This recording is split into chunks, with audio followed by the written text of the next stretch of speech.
চলে রতলে স্বপ্ন দেখে মন, এ যেন স্বপ্ন স্বপ্ন খেলা। সারা বেলা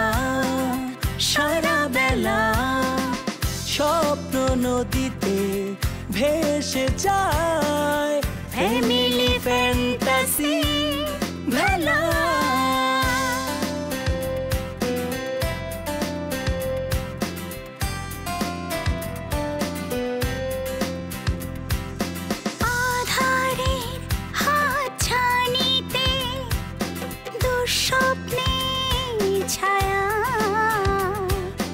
থমকে যায় সময় ঘড়ি, জানি সুখ তুমি ফিরবে বাড়ি।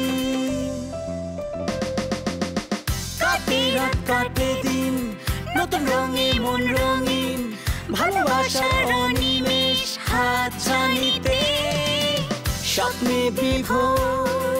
Family fantasy, family fantasy, family fantasy.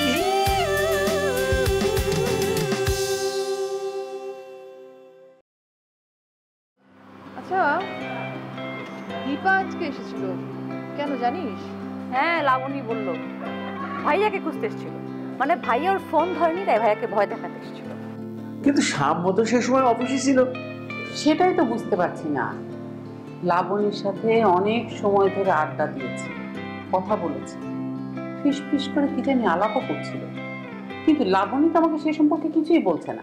আমার তো এটা বলতে গেলে ওর বাসায় যেতে হবে, ওর সাথে কন্ট্যাক্ট করতে হবে। আমার নিজেরও তো অনেক অ্যাসাইনমেন্টস আছে, ওগুলো শেষ তো তোমারটাও না হলে আমি করে দেবো।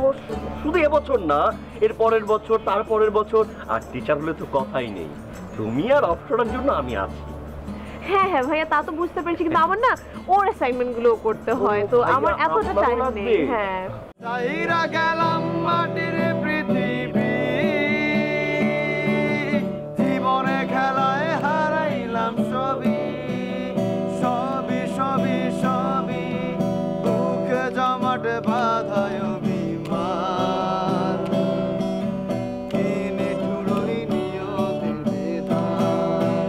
চাইরা গেলাম মাটির পৃথিবী,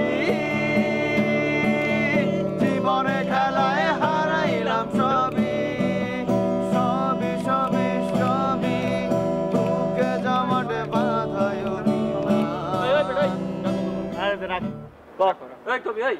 তোর যে রিঙ্কু বাইরের একটা কবিতা লিখতে গেছিলাম, তুই কি লিখছিলি? ভাইয়া তুমি কথা বলি, আপনাকে নিয়ে লিখতে লিখবো তো, কিন্তু সময় প্রয়োজন। আমি তাই লইয়া, তুমি কথা বলিবে না আমার সহিত। আর বেয়াদব ভাই, এদিকে আসো ভাই। কই যাও? এদিকে আসো। এদিকে তোর কবিতা লে, এখন কবিতা করো তাহলে। বয় ভাই, তুই বয়। ওই খাতা শেষ হয়ে গেছে তো খাতা কিনতে যাই। কি এমন খাতা তুই লিখে বইরা লাইছস যে তোর খাতাই শেষ হয়ে গেছে, তুই খাতা কিনে লিখে বেড়ে গেছস? না ভাই, পড়াশোনা খুব সিরিয়াস জিনিস। ওই অনলাইন ক্লাস করি তো, ক্লাস করার পরে হোমওয়ার্ক না করলে বিষয়টা মাথার মধ্যে ঢোকে না। আচ্ছা, তোর হোমওয়ার্ক পরে করিস। এখন তুই এক কাম করিস, তুই খাতা কিনতে গেলে তুই দুইটা খাতা কিনবি। কেন ভাই? একটা তোর পড়ালেখার খাতা, আর একটা হচ্ছে কি আমার একটা কবিতা লিখবি ওই খাতা। পরে আমি কবিতা লিখতে কইছি, ও আমার কোনো কবিতা আমার লেহে না, যেটি লেহে এটি চলে না, মার্কেটে একটা আউট। ভাই কবিতা লিখতে আমি পারি, কিন্তু যতবার কবিতা লিখি কবিতার মাঝখানে অপ্সরা চলে আসে। আপনাকে নিয়ে কবিতা লিখলেও সেখানে অপ্সরাই আসবে। তুই অপ্সরা বাদ দা, তুই আমার লেখা দু চারটা লাইন কবিতা কবে, আমার মনটা ভালো না। ভাই যে বিখ্যাত কবিতা বনলতা সেন আছে না, সে কবিতার একটা লাইন আমার খুব ভালো লাগে। লাইনটা পড়লে অপ্সরা কথা কোন মনে হয়, এটা পড়ি। ভাই তুই অপ্সরারে কি লিখে টাইনা টুইনা ঢুকাইতাছস? তুই আমার লেখা দুইটা লাইন কবিতা ক। আচ্ছা, এই লাইনটা আপনাকে নিয়েই পড়ছি। চুল তার কবেকার অন্ধকার বিদিশার নিশা, মুখ তার সাবস্তির কারুকার্য, অতি দূর সমুদ্রের পর হাল ভেঙে যে নাবিক হারায়েছে দিশা, সবুজ ঘাসের দেশ যখন সে চোখে দেখে দারুচিনি দ্বীপের ভেতর, তেমনি দেখেছি তারে অন্ধকারে, বলেছে সে এতদিন কোথায় ছিলেন। আচ্ছা, এটা তো তুই আরেকজনের কবিতা কইতাছস, তার নিজের একটা কবিতা আমার লেখা ক। ভাই তাহলে খাতা কিনে নিয়ে আসি, সময় নিয়ে লিখি। মহাকাব্য লিখতে হবে তো আপনাকে নিয়ে লিখতে গেলে। তাহলে যাই ভাই। ভাই অপ্সরা কেমন আছে? তোরা ডাকছি আমার ব্যাপারে জিজ্ঞেস, তুই জিজ্ঞেস চাই আমি কেমন আছি। ভাই আপনি কেমন আছেন? হ্যাঁ ভাইয়া কানপুর লাল বানাইলাম। ভাই আমি ভালো আছি ভাই। চরম বেয়াদব তাহা সে আমার সামনে কবিতা রচনা করিয়া দিয়া ভাই ভাই ভাই ভাই বলি নাই তোরা আমাকে বলবে। চল থাক।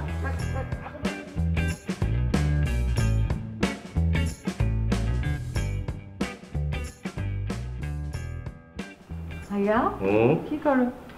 এই কবিতা পড়ছি রে, বস। কার কবিতা পড়ছো? জীবনানন্দ দাশ। জীবনানন্দ দাশ? তার কবিতা তো বেশিরভাগই প্রেমের কবিতা। তুমি প্রেমের কবিতাও পড়ো? প্রেম, মানবতা, প্রকৃতি সবকিছুই আছে। তাছাড়া কেন আমার প্রেমের কবিতা পড়া বারণ নাকি? না না, এমনি বললাম আর কি। কিছু বলতে এসছিস? আজকে দীপা বাসা এসেছিল। তাই নাকি? কখন? এই তো দুপুরের দিকে। আচ্ছা ভাইয়া, তোমার সাথে কি ওর কথা টথা হয়? হ্যাঁ, দু একবার কথা হয়েছিল, এরপর বেশ কয়েকবার কল দিয়েছে। আমি ধরিনি, ফোন ধরিনি আমি। কেন ফোন ধরনি কেন? আর বলিস না, কি অপ্রয়োজনীয় কথা বলে, একটু পাগল টাইপের আর কি, বিরক্তিকর।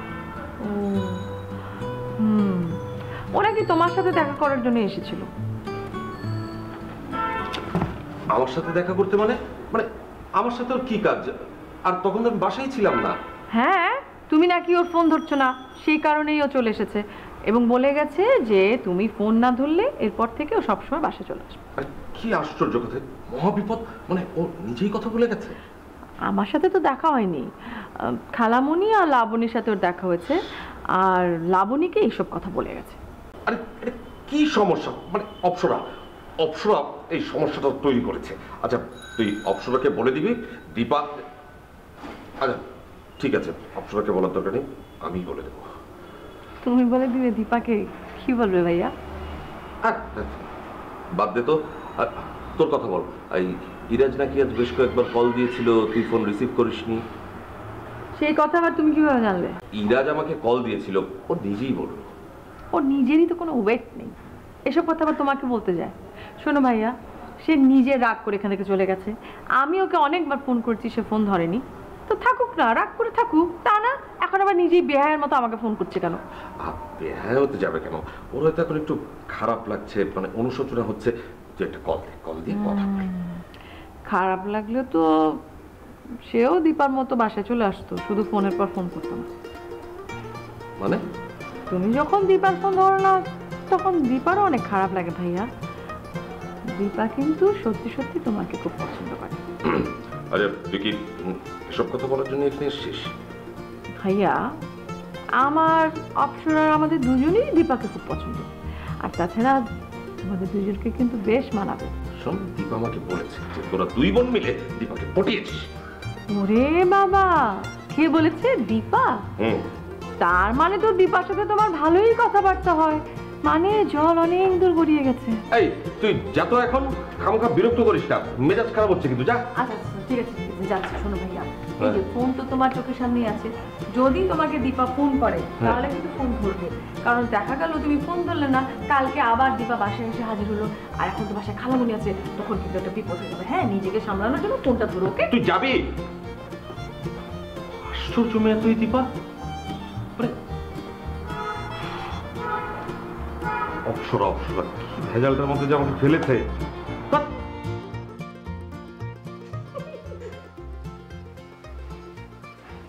লাবণী কি করি? রান্না করি। কেন? তোর রান্না আজকাল যা হইতেছে না, মানে খাওয়ার সময়টা আঙুল পুরোটা চাটতে ইচ্ছা করে। এত ভালো রান্না শিখলি করতে গেলি? আজ শুরু অন্যরকম ঘটনা। কি মতলবটা কয়ে ফেলাম? না, তোর সাথে ভালো মন্দ একটু কথাবার্তা বলি আর কি, মানে এটা তোর মাঝে মাঝে বকাবাজি করি, কিন্তু তোর আমি খুব পছন্দ করি। তুই মেয়েটা লক্ষ্মী, ভালো সুন্দর করে রান্না বান্না করস, তাই আর কি তোর খোঁজ খবর নেওয়ার লিখা না করতেছিল। আমি তো বাজারে যাবো, তোর যদি কিছু লাগে তুই আমার কইতে পারস, আমি আইনা দিলাম আর কি। আমার কিছু লাগবো না, কি কইতে আসছেন সেটা কয়ে ফেলান। আর আরে কইলেন তো কিছু না, এমনি জিজ্ঞেস করি মোবাইলে কি করতেছস? রান্নার ভিডিও দেখতেছি, যাতে করে আপনারা নতুন নতুন মজার মজার রান্না করে খাওয়াইতে পারি।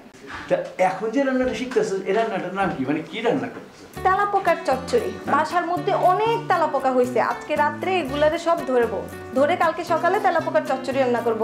আর আপনি তো বাজারে যাইতেছিলেন, বাজারে যান, আসার সময় কিছু কাসুন্দি নিয়ে আসেন।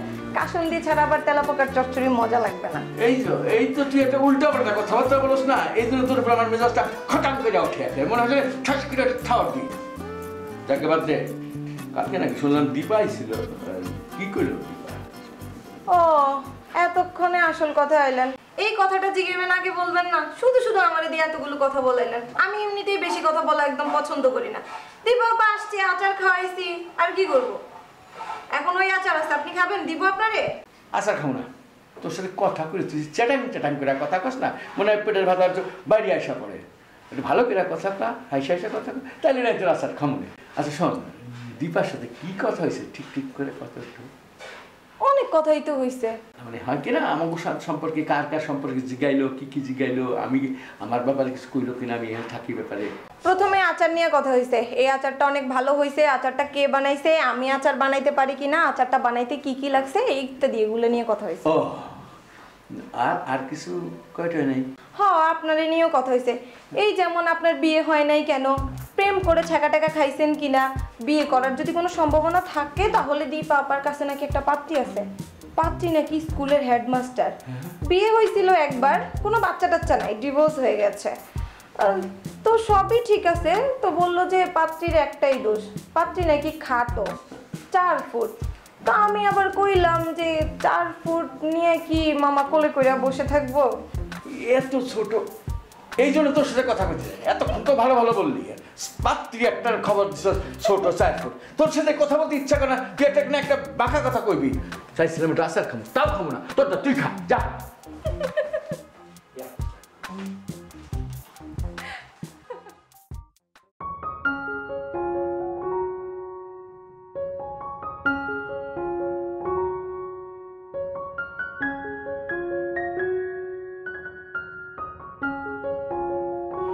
বাবা, আপনার শরীর ভালো, প্রেশার ঠিকঠাক আছে? শরীরও ভালো, প্রেশারও ঠিকই আছে। কিন্তু একটা প্রেশার তো আমি ফিল করি, সেটা হচ্ছে আমার মেয়ে অনন্যা। তোমার সাথে অনন্যার সবসময় এটা কোনো না কোনো একটা ঝামেলা আমার কাছে কেন জানি মনে হয় যে চলে, সেটা কি কাটিয়ে ওঠা যায় না? বাবা, আপনি তো আপনার মেয়েকে চেনেন, একটু জেদি প্রকৃতির, আর কিছু বললেও সে যে সহজভাবে বিষয়টা নেবে তা তো না। তো আমরা চেষ্টা করছি ওয়ার্কআউট করতে, দোয়া করবেন, আশা করি ঠিক হয়ে যাবে। তো তোমার কাজ কি করছো এখন তুমি? কিছুক্ষণ আগে 2 জন ক্লায়েন্টের সাথে একটু মিটিং করে আসলাম, মিটিংটা খুবই সাকসেসফুল হয়েছে, আশা করি প্রজেক্টটা আমরা পাচ্ছি। তো দোয়া করবেন, ভালোভাবে কাজটা হলে অনেক ভালো কিছুই হবে। মাশাআল্লাহ, মাশাআল্লাহ, খুব ভালো। মানে কাজের মধ্যে থাকো, আর এইখানে যে সমস্যা সেগুলো তুমি মিটমাট করে অনন্যাকে তোমাদের বাড়িতে নিয়ে যাও, তুমিও আসা যাওয়ার মধ্যে থাকো। বাবা, আমি তো সবসময় চেষ্টা করছি, এখন দেখি আর কি কতটুকু ওর জেদটা ভাঙাতে পারি। তুমি চেষ্টা করলে হবে। আপনি বাবা এই বিষয় নিয়ে কোনো টেনশন করবেন না, আমি আছি, আপনার ছেলে আমি সবকিছু মানিয়ে চলবো। এটা খুব ভালো লাগলো তুমি যে বললে আমার ছেলে। হ্যাঁ, আমিও সেটাই সেভাবেই বিবেচনা করি। অবশ্যই, তুমি আমার আর একটা ছেলে। আর একটা কথা বলি তোমার। জি বাবা। তোমরা তো নিউলি ম্যারিড কাপল, হ্যাঁ, এই সময় একজনের সঙ্গে আরেকজনের অ্যাডজাস্টমেন্টে প্রথম একটু সমস্যা হয়। এই আমার জীবনের কথাই যদি তুমি ধরো, অনন্যার মার সাথে আমারও তো প্রথম একটু ঝামেলায় সব মিটমাট হয়ে গেছে, তারপরে এত সুন্দর স্মুথলি আমরা সংসার করলাম এই 30-40 বছর, কিন্তু কোনো সমস্যা হয়নি। আর অনন্যা তো ওর মায়ের সাথে তোর মিল একটু হবেই, এটা নিয়ে তুমি কিন্তু কখনো টেনশন করবে না, না সব ঠিক হয়ে যাবে। সে তো অবশ্যই, অনন্যা মানুষ হিসেবে অনেক ভালো একজন মানুষ। আমি আমার মেয়ে তো অবশ্যই বাবা, আমি আসলে ওই কিছু ছোটখাটো বিষয় নিয়ে ভুল বোঝাবুঝিটা হচ্ছে আর কি, আশা করি ঠিক করে ফেলতে পারবো আর কি। তুমি ঠিক থাকলে আমি বিশ্বাস করি, কারণ ছেলেদেরকেই কিন্তু সবসময় উদ্যোগটা নিয়ে সব কিছু ম্যানেজ করে ফেলতে হয়। সব জায়গাতেই আমি দেখেছি মেয়েদের সমস্যাগুলো কাটিয়ে ওঠার জন্য একটু সময় লাগে, but don't take it otherwise. তুমি কিন্তু সময় নিয়েই নাও, এক সময় দেখবে সব ঠিক হচ্ছে। Time is a great healer, একটা কথা আছে অবশ্যই। সুতরাং এটা হয়ে যাবে ঠিক, তুমি ধৈর্য ধরো। হ্যাঁ, আমার মেয়েটা একটু, তুমিও বোঝো আমিও বুঝি, হয়ে যাবে। আপনি দোয়া করবেন, মিলেমিশে চলো আর কি সবার সাথে। ঠিক আছে বাবা, আমি বাবা কিছু লাগবে আপনার কিছু পাঠাবো? না বাস, থ্যাংক ইউ।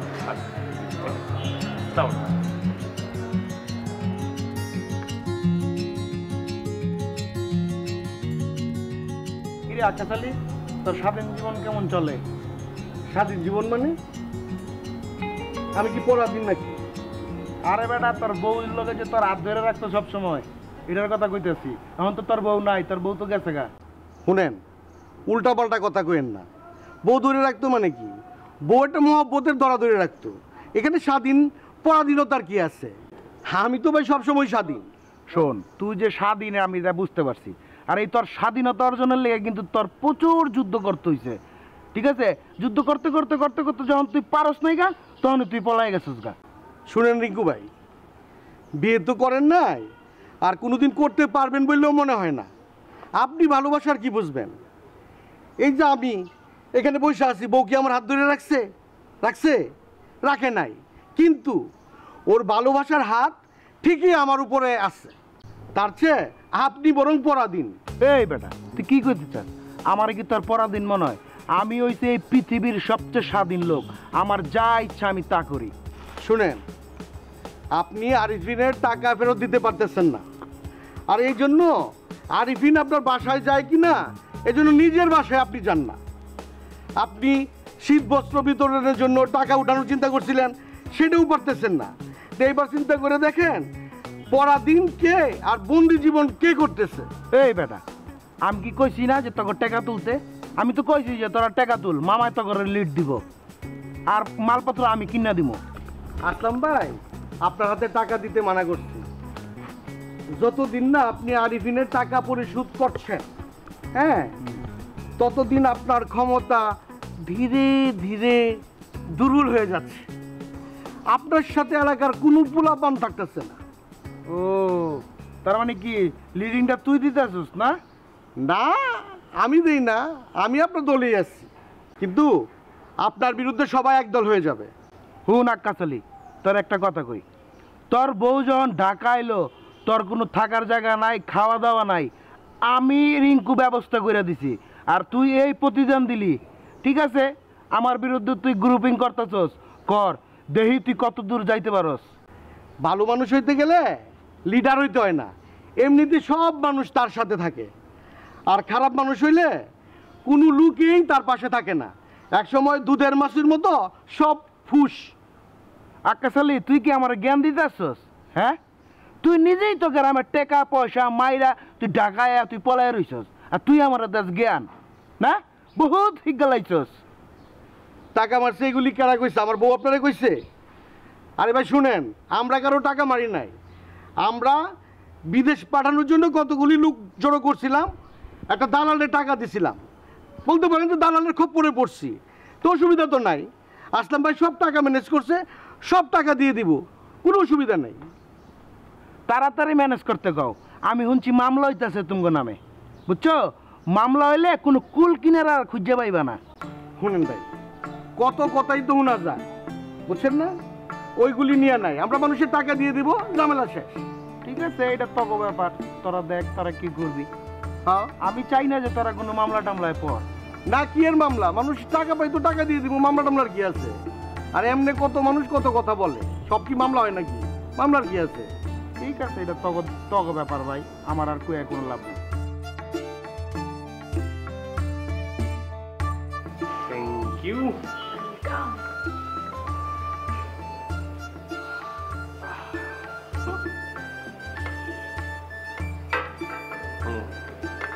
অনেক। আচ্ছা, ওই আমার একটা কথা তোমাকে বলবো ভাবছিলাম। কিছুদিন ধরে দেখছি অপসরার এক ফ্রেন্ড দীপা। দীপা? ও হ্যাঁ, দীপা। তো মেয়েটা ভালো, মানে কিন্তু প্রায়ই দেখছি এখন এই বাড়িতে আসা যাওয়া করছে। কি কিছু জানো? অপ্সরা তোমাকে কিছু বলেনি? না তো, ও তো জাস্ট নাম ধরে পরিচয় করিয়ে দিল, আর তো কিছু না। দীপা আসলে অপ্সরার অনেক পুরনো একটা ফ্রেন্ড। আগে অনেক আসা যাওয়া করতো, মাঝখানে একটু যোগাযোগ কমে গিয়েছিল। ওকে আমি অনেক আগে থেকেই চিনি। ভালো মেয়েটা, একটু চঞ্চল কিন্তু লক্ষ্মী আছে।